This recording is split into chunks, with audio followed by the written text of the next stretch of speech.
একটি ভিডিওতে বাইকে বসা এক ব্যক্তিকে উত্তেজিত হয়ে বলতে শোনা যায়, নিউ মার্কেট আমরা দখল করেছি, আপনারা রাস্তায় নেমে আসেন।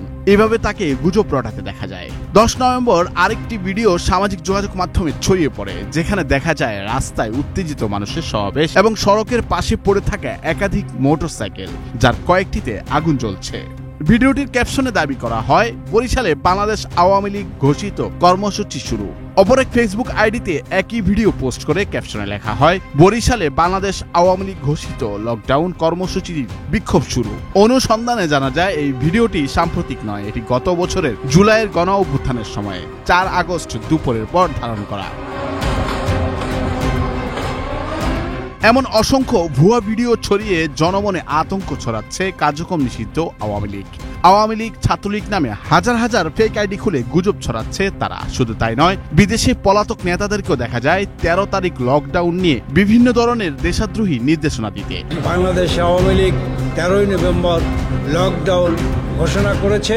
কার্যক্রম নিষিদ্ধ আওয়ামী লীগের ডাকা 13 নভেম্বর ঢাকায় লকডাউন কর্মসূচির আগে নানা ভিডিও ছড়ানো হচ্ছে সামাজিক যোগাযোগ মাধ্যমে। সেখানে বিভ্রান্তিকর নানা দাবিও করা হচ্ছে। পুরনো কর্মসূচির ভিডিও নতুন দাবি দিয়ে ছড়িয়ে দেওয়া হচ্ছে, আবার ভিন্ন প্রসঙ্গের ঘটনাকেও আওয়ামী লীগের কর্মসূচি হিসেবে দাবি করা হচ্ছে।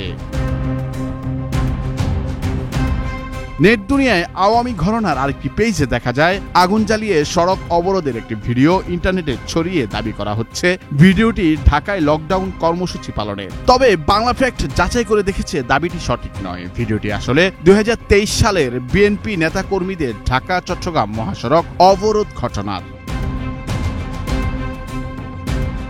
রিভার্স ইমেজ সার্চের মাধ্যমে মূলধারার গণমাধ্যম প্রতিষ্ঠান বাংলাদেশ প্রতিদিন ও বাংলা ট্রিবিউনে 2023 সালের 2 নভেম্বর প্রকাশিত প্রতিবেদনে ব্যবহৃত ছবির সাথে আলোচিত ভিডিওটির অনুরূপ দৃশ্য খুঁজে পাওয়া যায়।